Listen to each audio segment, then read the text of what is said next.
Diamond worker યુનિયને મુખ્યમંત્રી ભૂપેન્દ્ર પટેલને લખ્યો પત્ર। હીરા ઉદ્યોગના બેરોજગાર રત્ન કલાકારોના બાળકો માટે સરકારે જાહેર કરેલ શિક્ષણ પેકેજમાં સુધારો કરવા પત્ર લખાયો।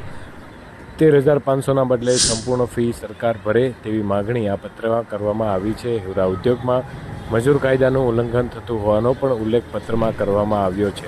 ડાયમંડ વર્કર યુનિયને રત્ન કલાકારોનો સર્વે કરી અને સહાય આપવાની પણ માગણી કરી છે। રત્ન કલાકારોને કાયદાકીય રીતે રત્ન કલાકાર સાબિત કરવું અઘરું કામ છે, તેથી યોજનામાં મગાવવામાં આવતા ખુલાસાઓમાં પણ છૂટછાટ આપવા બાબતે રજૂઆત કરવામાં આવી છે। સરકાર દ્વારા અત્યાર સુધીમાં રત્ન કલાકારની કોઈપણ નોંધણી કરવામાં આવી નથી। મારું નામ છે Bhavesh Kak, diamond worker union vice president. સરકાર દ્વારા જે રત્ન કલાકારો માટે રાહત પેકેજ જાહેર કરવામાં આવ્યું છે, એ રાહત પેકેજની અંદર જે નિયમો લગાડવામાં આવ્યા છે, એ નિયમો જોતા એવું સ્પષ્ટપણે લાગે છે કે આમાં કોઈને રાહત મળે તેમ નથી।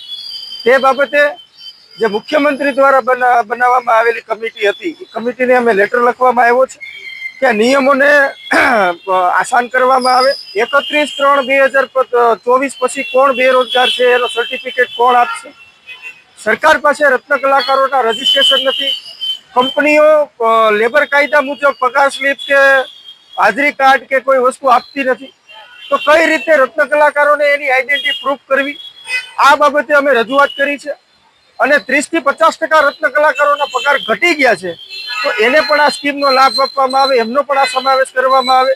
અને જે સમિતિ પેકેજની બની છે, એ પેકેજની અંદર રત્ન કલાકારોના પ્રતિનિધિને લેવામાં આવે, આ બાબતે રજૂઆત કરી છે। જો એટલા બધા સુધારા કરવામાં આવશે તો રત્ન કલાકારોને વધુમાં વધુ લાભ મળી શકશે, નહીતર આ જે પેકેજ છે એ માત્ર ને માત્ર કાગળ ઉપર રહી જશે અને એક લોલીપોપ સમાન રત્ન કલાકારો માટે આ પેકેજ બની જશે। તો અમને મુખ્યમંત્રી સાહેબને અને જે કમિટી બની છે નમ્ર વિનંતી કરીએ છીએ કે આ પેકેજની અંદર સુધારો કરી અને વધુમાં વધુ રત્ન કલાકારો સુધી લાભ પહોંચે એ બાબતેના પ્રયાસો કરવામાં આવે।